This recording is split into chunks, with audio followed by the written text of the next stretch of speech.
Hi students. బీ2బీ e commerce యొక్క వివిధ model గురించి ఇప్పుడు మనం చర్చించుకుందాం. అయితే ఇక్కడ బిఫోర్ క్లాసెస్ మీరు ఈ-కామర్స్, ఎలక్ట్రానిక్ కామర్స్ గురించి మనం సబ్జెక్ట్ గురించి డిస్కస్ అనేది చేసుకుంటున్నాం. ఇప్పుడు ఏంటంటే ఇక్కడ ఈ-కామర్స్లో మనకి సెకండ్ యూనిట్ బీ2బీ, సెకండ్ యూనిట్ ఏమంటే అండి బీ2బీ అంటే business to business electronic commerce, business electronic commerce గురించి మనం ఏం చేస్తున్నాం అంటే అండి డిస్కస్ చేసుకోవడం అనేది జరుగుతుంది.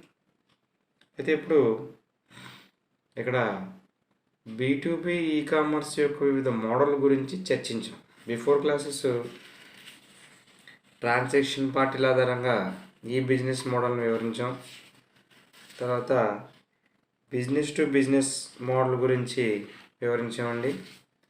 నెక్స్ట్ ఈ ప్రొక్యూర్మెంట్ యొక్క ప్రయోజనాలు మరియు దుష్ప్రయోజనాల గురించి మనం బిఫోర్ క్లాసెస్లో, ఆన్లైన్ క్లాసెస్లో డిస్కస్ చేయడం అనేది జరిగింది. అయితే ఇప్పుడు ఈ బీ2బీ ఈ-కామర్స్ ఏంటండి, బీ2బీ ఈ-కామర్స్ యొక్క ప్రాసెస్ ఏ విధంగా ఉన్నదంటే మనం తెలుసుకుంటాం. అంటే ఇక్కడ మనం చూసినట్లయితే బిజినెస్ టు బిజినెస్ ఈ-కామర్స్ యొక్క వివిధ మోడల్ను గురించి చర్చించండి. ఇది బిఫోర్ క్లాసెస్లో మీరు ఇక్కడ మనకి కంటిన్యూషన్ అనేది జరుగుతుంది. అయితే ఇక్కడ మీరు తెలుసుకున్నట్లయితే ఇది కూడా ఇందులో మన వ్యాపారం నేరుగా మన వ్యాపార భాగస్వాములకు కనెక్ట్ కాబడుతుంది. దీనివలన ఎలక్ట్రానిక్ డాక్యుమెంట్లు పంపవచ్చు మరియు పొందవచ్చు. ఎలక్ట్రానిక్ డాక్యుమెంట్లు ఏం చేయొచ్చండి, పంపవచ్చు. తర్వాత డాక్యుమెంట్లని పంపవచ్చును మరియు పొందవచ్చు. ఈ డాక్యుమెంట్స్ యొక్క మ్యాపింగ్, అనువాదం, సాంకేతిక సహకారం మరియు డాక్యుమెంట్ల యొక్క ట్రాకింగ్ ఇవన్నీ మన ఐటీ డిపార్ట్మెంట్ యొక్క బాధ్యత. ఈ డిపార్ట్మెంట్ అండి ఐటీ డిపార్ట్మెంట్ యొక్క బాధ్యత. అందరూ కూడా అందులో ఎఫ్టిపి అంటే ఫైల్ ట్రాన్స్ఫర్ ప్రోటోకాల్, అంటే మనం ఏదైనా సరే డాక్యుమెంట్ ట్రాన్స్ఫర్ అవ్వాలంటే ఖచ్చితంగా ఎఫ్టిపి అనేది ఉండాలి. తర్వాత ప్రోటోకాల్స్ ఇంప్లిమెంట్ చేయవలసి ఉంటుంది అండ్ సో ఆన్. ఈ విధంగా మనం బీ2బీని ప్రాసెస్ గురించి డిస్కస్ చేసుకుంటూ ఉన్నామన్నమాట. అయితే ఇవి త్వరితగతిన పరిష్కారంగా చేయడంలో అత్యంత ఆవశ్యకమైన విషయం. అంటే త్వరితగతిన ఏమవ్వాలంటే మనకి ప్రాసెస్ అనేది వెంటనే అవ్వాలి. కాబట్టి ఇక్కడ మీకు చూసినట్లయితే ఈ బీ2బీ ఈ-కామర్స్ యొక్క క్రింది చిత్రం చూపిస్తుంది. మనం సంస్థ వివిధ వ్యాపార భాగస్వాములతో కనెక్ట్ కాబడి ఉండటం మనం గమనించుకోవచ్చు. ఏం చేయొచ్చండి, మనం గమనించుకోవచ్చు. ఒకసారి మీరు చూసినట్లయితే ఇక్కడ బిజినెస్ టు బిజినెస్ మన సంస్థ వివిధ వ్యాపార భాగస్వాములతో కనెక్ట్ ఎలా కాబడుతుంది అనేది మనం చూస్తాం. ఇప్పుడు ఉన్నది ఇది మన సంస్థ వివిధ వ్యాపార భాగస్వాములతో కనెక్ట్ కాబడి ఉండటం మనం గమనించుకోవచ్చు. అంటే ఎలాగండి, ఇక్కడ మీకు క్లియర్గా లేదు అవునండి, అందుకనే ఇప్పుడు డయాగ్రామ్ చూపిస్తుంది చూడండి ఒకసారి.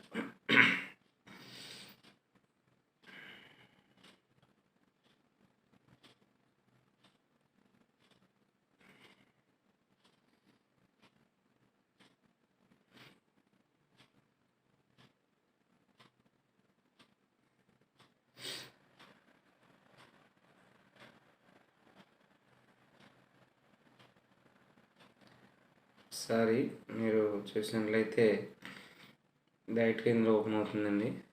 చూడండి ఒకసారి. ఇక్కడ మీరు చూసారు, ఇక్కడ మీకు అది మెటీరియల్స్ ఉన్నదే. జస్ట్ ఏంటంటే ఇక్కడ మీకు కనెక్ట్ చేయడం అనేది జరుగుతుంది. ఎంటర్ప్రైజ్, మ్యాపింగ్, ట్రాన్స్లేషన్స్, వీళ్ళందరూ కూడా భాగస్వాములు. వీళ్ళందరూ కూడా భాగస్వామ్స్ అంటే పార్ట్నర్స్. ఇదే మీకు విపులంగా మనం చెప్పుకుంటున్నాం. ఇక్కడ మెటీరియల్లో ఈ విధంగా ఇంత క్లారిటీగా లేదు కాబట్టి మనం ఈ నెట్వర్క్ సోర్సెస్ని ఉపయోగించి మనం ఈ డయాగ్రామ్ అనేది చూసాము. వీళ్ళందరూ ఏంటి? పార్ట్నర్స్. ఇది మ్యాపింగ్, ట్రాన్సాక్షన్స్, ఎంటర్ప్రైజ్ మాట అండి. ఇవన్నీ ఏంటి? ఇప్పుడు ఇక్కడ మనం చూసినట్లయితే ఇదంతా కూడా ఒక మ్యాప్ అండి. కరెక్ట్గా దీనికి ఏం చెప్పచ్చు అంటే మనం ఒక ఎగ్జాంపుల్స్ కింద మనం చూపిస్తున్నాం అన్నమాట అండి. ఓకేనా? ఇంకా అర్థమవుతుందండి. చూడండి, పార్ట్నర్స్ అన్నమాట వీళ్ళందరూ. అదే ఇప్పుడు మనకి క్లియర్ చూడండి, ఎంటర్ప్రైజ్, మ్యాపింగ్, ట్రాన్స్లేషన్స్, పార్ట్నర్, వీళ్ళందరూ కూడా పార్ట్నర్స్, భాగస్వాములు. ఇప్పుడు ఈ డయాగ్రామ్ ఉంది కదా, ఇది ఇప్పుడు మనం చూస్తున్నాం. B2B ఈ క్రింది చిత్రం చూపిస్తుంది. మన సంస్థ వివిధ వ్యాపార భాగస్వాములతో కనెక్ట్ కాబడి ఉండటం మనం గమనించవచ్చు. ఎంటర్ప్రైజ్, అక్కడ మీకు నిన్న బిఫోర్ క్లాసెస్లో మీకు క్లారిటీగా లేదు కాబట్టి ఇప్పుడు మీకు చూపించడం అనేది జరిగింది. అదేంటంటే ఇదే ఇమేజ్ ఏంటండి, ఇదే మనకి ఇమేజ్ అంటే ఆ ఇమేజ్ ఏంటంటే ఇది. అర్థమవుతుందండి? క్లియర్ చూశారు కదండి. ఓకేనా? ఇప్పుడు ఇది మనకి ప్రాసెస్ జరుగుతూ ఉంది. అయితే ఇక్కడ మనం ఒక విషయం తెలుసుకోవాల్సింది ఏంటంటే దీని కంటిన్యూషన్ అనేది మనం చూసుకుంటాం. ఓకేనండి.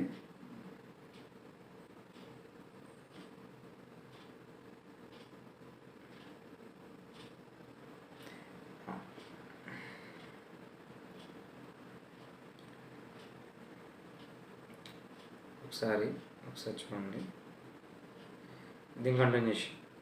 ఇదంతా క్వశ్చన్ కదా, మరి చూడండి ఒకసారి. B2B కామర్స్ వివిధ మోడల్ గురించి వివరించండి. ఓకేనండి. ఇదంతా కూడా బిజినెస్ టు బిజినెస్ ప్రాసెస్ సంబంధించింది. ఇదంతా కూడా ఒక టైప్ ఆఫ్ ఫామ్లో క్వశ్చన్స్. ఇందులో క్వశ్చన్స్ ఎలాగైనా అడగచ్చు. ఓకేనండి. ఇది ఇప్పుడు మనం చూసినట్లయితే సెకండ్ దీనికి కంటిన్యూషన్ ఏంటంటే అండి, ఈ B2B మోడల్ను, ఈ మోడల్ ఉంది కదా, ఈ మోడల్ ఏమంటారంటే స్టాక్ గెట్టి మోడల్స్ అని కూడా వీటిని అంటారు. దీన్నే స్పైడర్ మోడల్ అంటారు. ఇందులోని సంక్లిష్టత వలన ఈ పేర్లు వచ్చాయన్నమాట. అయితే ఈ రోజుల్లో సపోర్ట్ సమస్యల వల్ల కొన్ని కంపెనీలు మాత్రమే తమ యొక్క కంపెనీలకు నేరుగా కనెక్ట్ అవ్వటం జరుగుతుంది. ఇంకా నేరుగా ఏమవుతుందంటే కనెక్ట్ అవ్వడం అనేది జరుగుతుంది. అయితే అందులో దీన్ని ఏమంటామంటే స్పైడర్ మోడల్ అంటాం. అంటే దీన్ని ఏమంటామండి, దీని ఏమంటామంటే స్పైడర్ మోడల్ అంటామాట. దీన్ని ఏమంటామండి స్పైడర్ మోడల్ అని అంటామాట. అయితే ఇందులో మొత్తం ఎన్ని ఉంటాయని చెప్పారంటే 3 మోడల్స్ ఉంటాయండి. First network model B2B, 2 hybrid model B2B, 3 managed B2B model. మొత్తం ఎన్ని ఉంటాయండి? ఇందులో 3 ఉంటాయి. నెట్వర్క్ B2B మోడల్, తర్వాత hybrid B2B model, next management B2B model. అయితే నెట్వర్క్ అనేది ఏంటి? ఆల్రెడీ మీరు బిఫోర్ క్లాసెస్ అంతా కూడా మీరు చూసారు. నెట్వర్క్ అంటే మనకి నెట్వర్క్స్లో టైప్స్ ఉంటాయి. అంటే local area network, wide area network, తర్వాత మెట్రోపాలిటన్స్ ఏరియా నెట్వర్క్స్. ఇవి నెట్వర్క్ యొక్క టైప్స్. ఇప్పుడు నెట్వర్క్ మోడల్స్ అనేది కూడా మనకి ఎలా ఉంటుందంటే, డైరెక్ట్ మోడల్ నందునటువంటి సంక్లిష్టతను తొలగించేందుకు చాలా కంపెనీలు B2B సర్వీస్ ప్రొవైడర్తో కాంట్రాక్ట్ కుదుర్చుకుంటారు. ఇక్కడ ఏమంటాడండి, డైరెక్ట్ మోడల్ నందునటువంటి సంక్లిష్టతను తొలగించేందుకు చాలా కంపెనీలు B2B సర్వీస్ ప్రొవైడర్తో కాంట్రాక్ట్ను కుదుర్చుకుంటాయి. ఇంటర్నెట్ యొక్క వాడకమునకు ముందు రోజుల్లో దీన్ని వాల్యూ యాడెడ్ నెట్వర్క్ వ్యాన్ అంటాం అనేవారు. ఇంటర్నెట్ యొక్క వాడకం ముందు రోజుల్లో దీన్ని ఏమన్నవారంటే వ్యాన్, వైడ్ ఏరియా నెట్వర్క్ కాదండి, వాల్యూ యాడెడ్ నెట్వర్క్ అంటాం. ఓకేనా. ఇక్కడ ఏం చెప్తున్నాడు, డైరెక్ట్ మోడల్ ఉన్నటువంటి సంక్లేషన్ తొలగించేందుకే చాలా కంపెనీలు ఈ B2B సర్వీస్ ప్రొవైడర్తో కాంట్రాక్ట్ కుదించున్నాయి. ఇలా కాంట్రాక్ట్ కుదించుకున్న వాటిని ఏమంటారంటే ఈ వాడకాన్ని, అంటే ఈ యొక్క ప్రాసెస్ని, అంటే ఇలా యూజ్ అవుతుంది కదా, ఈ ప్రాసెస్ని ఏమంటారంటే ఈ యొక్క ప్రాసెస్ని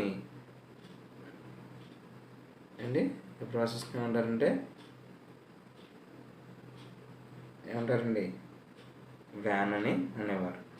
ఈ మోడల్ నందు సేమ్ ప్రోటోకాల్స్ ఎంచుకున్నప్పటికీ, అంటే FTP అనేది protocol, AS2, SFTP, FTP over VPN ఇవన్నీ వంటి ఏ ప్రోటోకాల్ ఎంచుకున్నప్పటికీ మనకి సర్వీస్ ప్రొవైడర్కి కనెక్షన్ మాత్రమే ఉంటుంది. అంటే మన వల్లనే మన వ్యాపార భాగస్వాములు కూడా సర్వీస్ ప్రొవైడర్ కనెక్ట్ కావడం అనేది జరుగుతుంది. అంటే ఇప్పుడు మెయిన్ బ్రాంచ్ తీసుకున్నారనుకోండి, పార్ట్నర్స్ అందరూ కూడా ఇప్పుడు అందులో ఏదైనా ఒక బిజినెస్ పెట్టారంటే పార్ట్నర్స్ అందరూ కూడా కనెక్ట్ కాబడి ఉంటుంది అన్నమాట. వ్యాపార భాగస్వాములు అందరూ వారికి అనువైన ప్రోటోకాల్ ఉంచడం జరుగుతుంది. అంటే ఒకడు AS2 ప్రోటోకాల్ ఉపయోగిస్తారు సందర్భాన్ని బట్టి, తర్వాత SFTP అనేది ఉపయోగిస్తారు, తర్వాత FTPS అంటే FTP ఓవర్ VPN వంటి వ్యాపార భాగస్వాములందరూ వారికి అనువైన ప్రోటోకాల్ను ఎంచుకోవడం అనేది జరుగుతుంది. అయితే అందువల్ల భాగస్వామి తన ప్రోటోకాల్ని సంబంధించి స్వతంత్రంగా నిర్ణయం తీసుకునేందుకు అవకాశాలు అనేటువంటివి ఉంటుంది. ఈ ప్రోటోకాల్ నడుమ భేదములు మూలంగా కొన్ని ప్రాబ్లమ్స్ అనేవి వచ్చినా సరే వాటిని సర్వీస్ ప్రొవైడర్ యొక్క బాధ్యత అయ్యి ఉంటుందన్నమాట. అయితే ఇక్కడ మనం చూసినట్లయితే ఇది నెట్వర్క్ మోడల్. మనం ఒకసారి చూడండి, ఎలక్ట్రానిక్ డాక్యుమెంట్ ఎక్స్చేంజ్ చేసుకున్నట సర్వీస్ ప్రొవైడర్ సహకరిస్తారు. ఎలక్ట్రానిక్ డాక్యుమెంట్స్ అంటే అప్పుడు మనం ఈమెయిల్ ద్వారా పంపుతాం కదా, ఈమెయిల్ ద్వారా పంపేది ఏంటి, ఎలక్ట్రానిక్ డాక్యుమెంట్. అవునండి, ఈమెయిల్ ద్వారా పంపేది ఏంటి, ఎలక్ట్రానిక్ డాక్యుమెంట్. ఎక్స్చేంజ్ చేసుకుంటారు. ఎక్స్చేంజ్ చేసుకోవడం అంటే మార్చుకోవడం కాదు, సెండింగ్ ఆర్ రిసీవింగ్. ఓకేనండి, సెండింగ్ ఆర్ రిసీవింగ్. ఈ సర్వీస్ ప్రొవైడర్స్ సహకరిస్తాయి. ఏం సహకరిస్తాయంటే ఈ సర్వీస్ ప్రొవైడర్కి సహకరిస్తాయి. ఎందుకంటే కమ్యూనికేషన్ సంబంధించిన అన్ని వనరుల యొక్క బాధ్యత ఎవరు స్వీకరిస్తారంటే సర్వీస్ ప్రొవైడర్ అనేవారు స్వీకరిస్తారన్నమాట. అంటే బాధ్యత వహిస్తారని అర్థం అక్కడ. సర్వీస్ ప్రొవైడర్స్ అన్నమాట. అంటే నువ్వు డాక్యుమెంట్స్ పంపి ఎక్స్చేంజ్ చేసుకుంటున్నావు అంటే ఫైల్ ట్రాన్స్పోర్ట్ ద్వారా సర్వీస్ ప్రొవైడర్స్ హెల్పింగ్ అవుతాయి. అంటే కమ్యూనికేషన్ సంబంధించిన ప్రాసెస్ ఎక్విప్మెంట్స్ అన్నీ కూడా ఈ వనరుల యొక్క కల్పనా బాధ్యతను సర్వీస్ ప్రొవైడర్ ఏం చేస్తారంటే స్వీకరిస్తారు. డేటా సెక్యూరిటీ అంటే డేటా అంటే కలెక్షన్స్ ఆఫ్ ఇన్ఫర్మేషన్. మనం డేటా వాడుతున్నాం కాబట్టి డేటాకి మనం ఏం చేయాలంటే ఒక సెక్యూరిటీ అనేది ప్రొవైడ్ చేయాలి. నాన్ రిప్యూటేషన్ బాధ్యతలు కూడా సర్వీస్ ప్రొవైడరే. అంటే డేటా అనేది ఇతరులకు తెలియకుండా సీక్రెట్ ప్రాసెస్గా ఉండాలి. అంటే తర్వాత ఇది ఎవరి బాధ్యత అంటే సర్వీస్ ప్రొవైడర్దే. ఈ సేవలను అందించేందుకు సర్వీస్ ప్రొవైడర్కు రుసుము చెల్లించాల్సి ఉంటుంది. అంటే కాస్ట్ కూడా పే చేస్తూ ఉండాలి. అంటే మరి సెక్యూరిటీ ఇష్యూస్ వచ్చినా ఇదే చూసుకుంటుంది కాబట్టి, కమ్యూనికేషన్ సంబంధించిన బాధ్యత కూడా ఇదే చూసుకుంటుంది కాబట్టి, తర్వాత మ్యాపింగ్, ట్రాన్స్లేషన్స్, రిపోర్టింగ్ వంటి సాంకేతిక సహకారాల కంపెనీలు తమకు తామే చేయవలసి ఉంటుంది. అయితే B2B యొక్క నెట్వర్క్ మోడల్ను క్రింది చిత్రంగా చూపిస్తారు. మన సంస్థ సర్వీస్ ప్రొవైడర్తో ఒకే ఒక ప్రోటోకాల్ సహాయంతో కనెక్ట్ కావడం జరుగుతుంది. ఏంటండి, ఒకే ఒక ప్రోటోకాల్ సహాయంతో కనెక్ట్ చేస్తారంట. ఇది నెట్వర్క్ మోడల్. ఒకసారి చూద్దామండి. నెట్వర్క్ మోడల్ ఒకే ఒక సహకారంతో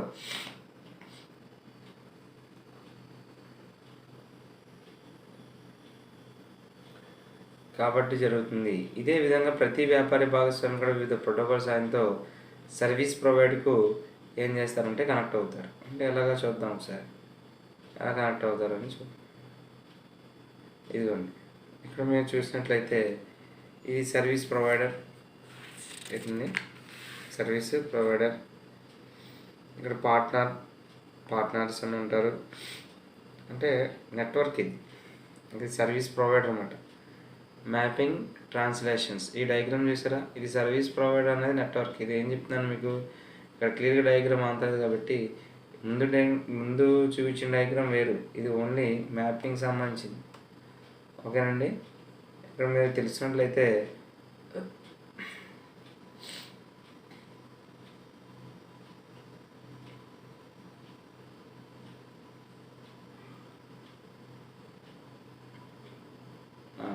ఒకసారి చూడండి, సర్వీస్ ప్రొవైడర్స్. ఇందులో ఈ ప్రొవైడర్స్ ఏం చేస్తారంటే ఇందులో మ్యాపింగ్ కన్స్ట్రైంట్స్, తర్వాత ఎంటర్ప్రైజెస్, మొత్తం పార్ట్నర్స్ ఉంటారు. ఈ సర్వీస్ ప్రొవైడర్ చూసుకుంటుందని చెప్పాను కదా, మొత్తం ప్రాసెస్ అంతా మీకు చదివినిపించాను కదా. ఈ సర్వీస్ ప్రొవైడర్ యొక్క బాధ్యత ఏంటంటే, ఈ సర్వీస్ ప్రొవైడర్ యొక్క బాధ్యత సెక్యూరిటీ ఇష్యూస్ ఇచ్చినా చూస్తుంది. తర్వాత అది చెప్పినాను ఇక్కడ చూడండి ఒకసారి, సెక్యూరిటీ ఇష్యూస్ చేసినప్పుడు సర్వీస్ ప్రొవైడర్ బాధ్యత వహిస్తుంది.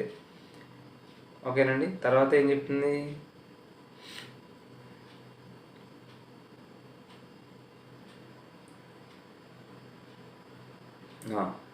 సర్వీస్ ప్రొవైడర్ మ్యాపింగ్ ట్రాన్స్లేషన్స్ ముందు డయాగ్రామ్. అంటే ఇక్కడ మీరు చూసినట్లయితే ముందు మనం ఈ డయాగ్రామ్ చూసాం, ఇది మ్యాపింగ్ ట్రాన్స్లేషన్. అంటే మొత్తం పార్ట్నర్స్ భాగస్వామిగా ఉంటారు. ఇక్కడ సర్వీస్ ప్రొవైడర్ యూజ్ చేయలేదు. మరి ఎక్కడ యూజ్ చేశారంటే సర్వీస్ ప్రొవైడర్స్ అనేది నెట్వర్క్ సెక్షన్స్లో సర్వీస్ ప్రొవైడర్స్ అనేది యూజ్ చేశారు. అంటే ఇక్కడ మీకు డయాగ్రామ్ క్లియర్గా చెప్పాలి అంటే ఒకసారి మీరు వీడియో చూడండి. ఓకేనా. ఇది సర్వీస్ ప్రొవైడర్.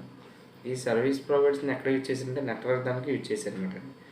అది ఇప్పుడు ఈ డయాగ్రామ్ అంతా మనం డిస్కస్ చేసుకుందాం. అయితే ఇప్పుడు ఇందులో ఏముందంటే ఇక్కడ మనకి దీని తర్వాత కంటిన్యూషన్ చూడాలి కాబట్టి చూడండి. ఈ సర్వీస్ ప్రొవైడర్ ఏం చేస్తుందని చెప్పాను, సెక్యూరిటీ ఇష్యూస్ ఏమైనా వస్తే చూస్తుంది. తర్వాత డాక్యుమెంట్ ప్రాసెస్ ఈజీ అవ్వడం చూస్తుంది. ఈ ఇంటర్నెట్ వాణిజ్య అవసరాలకు ఉపయోగించడానికి ముందు నెట్వర్క్ మోడల్ని బీటీబీ కొరకు 100% వినియోగించారు. అంటే ఇంటర్నెట్ని వాణిజ్య అవసరాలకు ఉపయోగించడానికి ముందు ఈ నెట్వర్క్ మోడల్ని అంటే బిజినెస్ టు బిజినెస్ కొరకు 100% వినియోగించడం అనేది జరిగింది. ఈ రోజున దీన్ని అనేక కంపెనీలు ఉపయోగిస్తున్నాయి. కానీ 100% కంపెనీలు మన నెట్వర్క్ ముందే ఉండుట సామాన్యంగా జరగదు. అంటే అదే నెట్వర్క్ మీద ఉండాలి అనే ప్రాసెస్లో మనకి జరగదని చెప్తున్నాను. అయితే ఇక్కడ మీకు ఇది విశేషం చేసినట్లయితే నెట్వర్క్ యొక్క మోడల్. మరి నెక్స్ట్ ఏంటంటే హైబ్రిడ్. మరి దానికి దీనికి డిఫరెన్స్ ఏంటండి అంటే ఒకసారి ఇక్కడ చూసినట్లయితే చూడండి, ఈ డైరెక్ట్ మరియు నెట్వర్క్ మోడల్ యొక్క ఇప్పుడు ఏం చెప్తున్నానంటే హైబ్రిడ్ నెట్వర్క్, డైరెక్ట్ మరియు నెట్వర్క్ మోడల్ యొక్క కలగలిపోయే హైబ్రిడ్ బీటీబీ మోడల్. అంటే డైరెక్ట్ మరియు నెట్వర్క్ మోడల్స్ మరియు నెట్వర్క్ మోడల్ని కలిపి రెండు కూడా ఏమవుతుందంటే హైబ్రిడ్ అంటాం. సాధారణంగా వ్యాపార సంస్థలు వారి యొక్క వ్యాపార భాగస్వాములతో, అంటే డైరెక్ట్ మోడల్ అంటే మీరు చూశారు కదా, డైరెక్ట్ మోడల్ అంటే మీరు ఒక విషయం, ఇది నెట్వర్క్ మోడల్. నెక్స్ట్ ఇది డైరెక్ట్ మోడల్. ఈ రెండు కలిపి ఏమంటామంటే ఇక్కడ మీకు తెలిసినట్లయితే దీన్నే హైబ్రిడ్ మోడల్స్ అని అంటామన్నమాట. అదేనా. సాధారణంగా వ్యాపార సంస్థలు వారి యొక్క వ్యాపార భాగస్వాములతో ఇంటర్నెట్ ద్వారా కనెక్ట్ కాబట్టి జరుగుతుంది. అంతే కదా. అంటే పార్ట్నర్స్తో కమ్యూనికేషన్స్ అనేది జరుగుతుంది. అయితే ఇందువలన సర్వీస్ ప్రొవైడర్లు చెల్లించే ట్రాన్సాక్షన్ ఛార్జీలను కూడా మనం ఏం చేసుకోవచ్చు అంటే ఆదా చేసుకోవచ్చు. తక్కువ స్థాయిలో ట్రాన్సాక్షన్ జరిపే వ్యాపార భాగస్వాములతో సర్వీస్ ప్రొవైడర్ల సహాయంతోనే కనెక్ట్ కాబట్టి జరుగుతుంది. చాలామంది బిజినెస్ పార్ట్నర్స్ అందరూ కూడా దేని నుంచి అంటే సర్వీసు ప్రొవైడర్ల యొక్క హెల్పింగ్తోనే కనెక్ట్ కాబట్టి అనేది జరుగుతుంది. ఈ బీటీబీ యొక్క హైబ్రిడ్ మోడల్స్ని కింది చిత్రం చూపడం జరిగింది. ఇక్కడ మీరు చూసినట్లయితే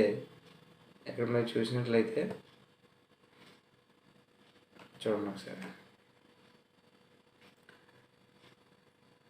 మనము కొంతమంది వ్యాపార భాగస్వాములు నేరుగా మరి కొంతమంది భాగస్వాములతో సర్వీస్ ప్రొవైడర్లకి సహాయంతో కనెక్ట్ కాబట్టి ఉన్నట్టు గమనించవచ్చు.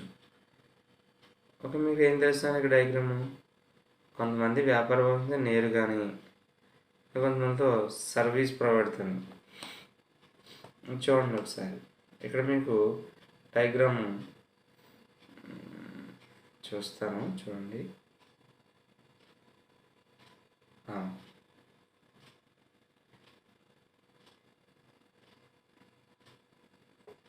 ఓకే.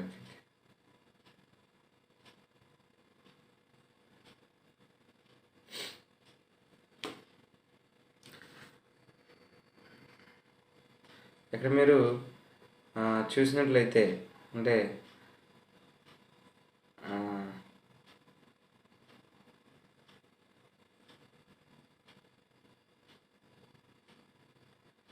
నెక్స్ట్ ఏంటంటే అండి, B2B మోడల్ అయిపోయింది కాబట్టి నెక్స్ట్ ఏ మోడల్ అంటే ఇప్పుడు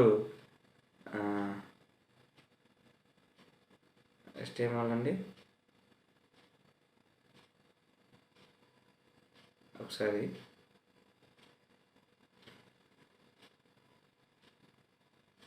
next management B2B model. Next ఏ మోడల్ అండి? Management B2B model. ఈ మేనేజ్మెంట్ B2B మోడల్ ఇక్కడ మనం తెలుసుకున్నట్లయితే, ఈ మేనేజ్మెంట్ B2B మోడల్కి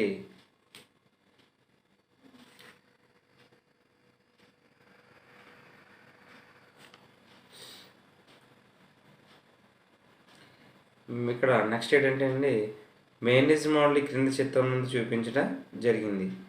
ఇందులో వ్యాపార సంస్థ అంటే ఎంటర్ప్రైజ్ సర్వీసెస్ ప్రొవైడర్తో కనెక్ట్ కాబడి ఉంటుంది. మనకు ఇద్దరు పార్ట్నర్లతో సర్వీస్ ప్రొవైడర్ కనెక్ట్ చేసినట్లు గమనించవచ్చును. మిగిలిన పార్ట్నర్లతో ఉన్న కనెక్షన్స్ కూడా గమనించవచ్చును. ఇక్కడ మూడోది వచ్చేసరికి, ఇక్కడ మూడోది ఏంటంటే అండి, ఇక్కడ మూడోది ఏంటంటే అండి, ఇక్కడ మీకు మేనేజ్డ్ అంటే B2B మోడల్. మూడోది ఏంటంటే B2B మోడల్. ఈ మోడల్ నందు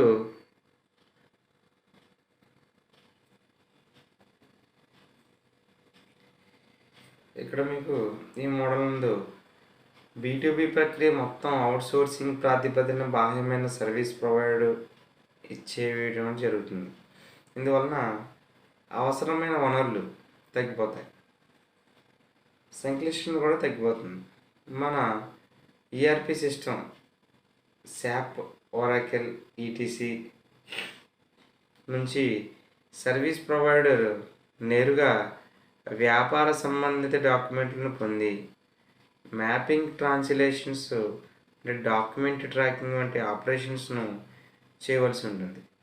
అయితే మన డాక్యుమెంట్ సిద్ధం కాబడిన పిదప వాటిని నేరుగా వ్యాపార భాగస్వాములకు డెలివరీ చేయటం ఈ సర్వీస్ ప్రొవైడర్ యొక్క బాధ్యత. అంటే ఇక్కడ మీకు తెలుసుకున్నట్లయితే, ఇక్కడ మీకు చూసినట్లయితే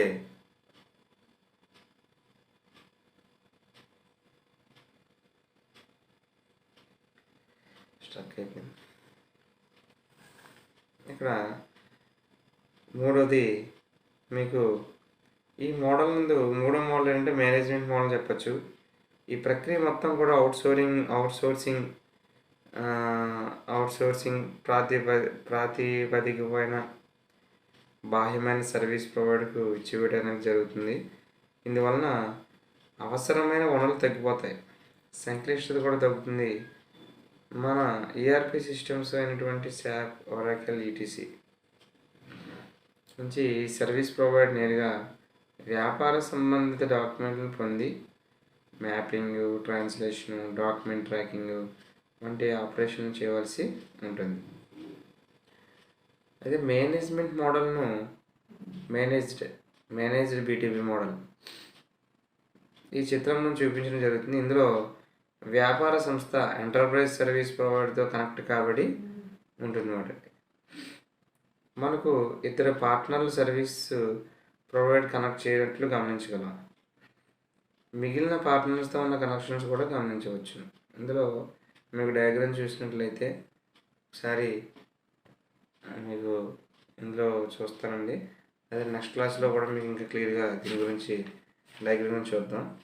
ఈ బీటీబీ నందు ఖర్చుతో కూడుకున్నటువంటి మరియు సంక్లిష్టమైనటువంటి మ్యాపింగ్, ట్రాన్స్లేషన్ మరియు కమ్యూనికేషన్, ఈ సాఫ్ట్వేర్ను కనుగొనటం మరియు మేనేజ్ చేయటను వదిలించుకునేందుకు ఈ కంపెనీలు మొత్తం కూడా బీటీబీ ప్రక్రియను అవుట్ సోర్సింగ్ అనేవి చేస్తున్నాయి. ఇది మనకి మేనేజ్డ్ బీటీబీ మోడల్ యొక్క ప్రాసెస్. ఇప్పుడు మనం బిఫోర్ క్లాసెస్ అన్నీ కూడా డిస్కస్ చేసుకుంటే బీటీబీ కామర్స్ యొక్క మోడల్ గురించి వరకు మనం డిస్కస్ చేసుకున్నాం. నెక్స్ట్ ఇక్కడ ఈ ప్రొక్యూర్మెంట్ అనేది కూడా ఇంపార్టెంట్ అండి. ఇక్కడ ఏంటంటే ఈ ప్రొక్యూర్మెంట్ అనేది కూడా ఇంపార్టెంట్. ఇక్కడ రెండో యూనిట్ దగ్గరికి వచ్చేసరికి మీకు ఇంపార్టెంట్ క్వశ్చన్స్ ఏంటంటే బిజినెస్ టు బిజినెస్ మోడల్ గురించి వివరించడం, తర్వాత business to business e commerce యొక్క ప్రయోజనాలు మరియు దుష్ప్రయోజనాల గురించి వివరిస్తున్నామండి. తర్వాత ఈ ప్రొక్యూర్మెంట్ అనగానేమి, దీని యొక్క ప్రయోజనాలు మరియు దుష్ప్రయోజనాల గురించి రాయండి. నెక్స్ట్ బీటీబీ కామర్స్ యొక్క అంటే 3 మోడల్ ఉంటాయని చెప్పుకున్నాం కదా ఇప్పుడే. నెట్వర్క్ మోడల్, హైబ్రిడ్ మోడల్, తర్వాత model managed BTB model process. ఓకేనండి. తర్వాత వివిధ రకమైన ఆక్షనల్ గురించి వివరించండి. ఆ క్వశ్చన్ మనం చెప్పుకోలేదు. తర్వాత ఈడీ గురించి సవివరంగా రాయండి. తర్వాత ఈడీ యొక్క నట్లు మరియు బోల్ట్లను వివరించండి. ఇది ఈ ప్రాసెస్ అంతా కూడా ఇప్పుడు మనం ఈ నెక్స్ట్ 3 క్వశ్చన్స్ కూడా నెక్స్ట్ క్లాస్లో మనం ఏం చేస్తామంటే డిస్కస్ చేసుకుంటాం. ఓకేనండి. ఈ క్లాస్ అండి నెక్స్ట్ క్లాస్లో మనం ఏం చేస్తామంటే డిస్కస్ చేయడం అనేది జరుగుతుంది. ఇప్పుడు మనం ఈ 3 అయిపోయిన తర్వాత ఫస్ట్ యూనిట్, సెకండ్ యూనిట్ మనకి ఇంకా 2 మార్క్స్ 5 మార్క్స్ మీకు 5 మార్క్స్ ఇస్తుంటాయి. తర్వాత 10 మార్క్స్కి ఇస్తారు. ప్రతి యూనిట్ నుంచి అసెస్మెంట్కి కన్ఫామ్గా ఇవ్వడం అనేది మీకు జరుగుతుంది. ప్రతి యూనిట్ ఎస్ఎస్ ఇస్తాడు. అంటే ఒక యూనిట్ చదువుకుంటే ఎస్ఏ కవర్ అయిపోతుంది, ఫస్ట్ 2 యూనిట్లు చదువుకుంటే ఎస్ఏ కవర్ అయిపోతుంది. అనేది కాకుండా మనకి డిగ్రీలోకి మనకు వచ్చేసరికి మనం అన్నీ కూడా మ్యాక్సిమం అన్ని క్వశ్చన్స్ అటెంప్ట్ చేయడం అనేది కంపల్సరీగా ఉండాలండి. అటెంప్ట్ చేస్తేనే మనకి మంచి మార్క్స్ అనేవి వస్తాయి. అర్థమవుతుందండి. ఇది ప్రాసెస్. తర్వాత మనం ఈ కామర్స్ తర్వాత మనకి ఈ సెకండ్ యూనిట్ మనకి అయిపోతే తర్వాత మిగిలిన 2 యూనిట్లు ఏంటంటే అండి, మిగిలిన 2 యూనిట్లో కూడా థర్డ్ యూనిట్ ఏంటంటే internet and extranet, public policy, infrastructures for e commerce. ఇందులో నెక్స్ట్ ఏంటంటే కంప్యూటర్ సబ్జెక్ట్ అనేది మీకు జరుగుతుంది. అంటే ఇంటర్నెట్ అండ్ ఎక్స్ట్రానెట్ కొద్దిగా యూనిట్ 3 ఈ బీఎస్సీ కంప్యూటర్స్ ఆల్రెడీ చదివాము నేను అనుకుంటున్నాను. థర్డ్ యూనిట్, లాస్ట్ యూనిట్ కొద్దిగా కంప్యూటర్ రిలేటెడ్గా ఉంటాయి. ఇందులో మీరు గమనించారు లేదండి, మీకు క్లియర్గా చెప్తుంటాను. ఇంట్రానెట్ అండ్ ఎక్స్ట్రానెట్ ఇది కంప్యూటర్ టాపిక్. తర్వాత ఇన్ఫ్రాస్ట్రక్చర్స్ ఫర్ ఈ కామర్స్, ఇది ఈ 2 కూడా కొద్దిగా కంప్యూటర్స్కి రిలేటెడ్గా ఉన్న యూనిట్స్. ఈ 2 కూడా ఇంకెటు వచ్చినా మీరు ఈ 2 ఇంకా పబ్లిక్ పాలసీ అనేది మధ్యలో యాడ్ అయింది, అది ఒక యూనిట్. నెక్స్ట్ ఏంటంటే 3 యూనిట్లు ఉన్నట్టు. ఈ తర్వాత మనం ఇలా కంటిన్యూస్గా స్లోగా క్లాసెస్ అనేవి జరుగుతూ ఉంటాయి. మీకు క్వశ్చన్ ప్లస్ ఆన్సర్స్ కూడా మీకు అన్నీ పూర్తిగా వివరించడం అనేది జరుగుతుంది. మనం అన్నీ కూడా అటెంప్ట్ చేస్తున్నాం, అన్నీ కూడా మనం అన్ని టాపిక్స్ మనం డిస్కస్ అనేది ఖచ్చితంగా చేసుకుంటున్నాం. కాకపోతే మీరు మెటీరియల్ దగ్గర చూసుకోండి, ప్రతి క్వశ్చన్ కూడా మనం టచ్ చేసుకుంటూ వెళ్తున్నాం. ఓకేనండి. ఇంక మీరు క్లాస్ అనేది ఉంటే మీకు బాగా క్లియర్గా అర్థం డిస్ప్లే కూడా మీకు చూపిస్తాను. ఓకేనండి. ఇప్పుడు నెక్స్ట్ క్వశ్చన్ నెక్స్ట్ క్లాస్లో మనం దీని గురించి డిస్కస్ అనేది చేసుకోవచ్చు. ఇప్పుడు B2B కామర్స్ యొక్క మోడల్ గురించి ఇప్పటివరకు మనం డిస్కస్ అనేది చేసుకున్నాం. థ్యాంక్ యూ అండి.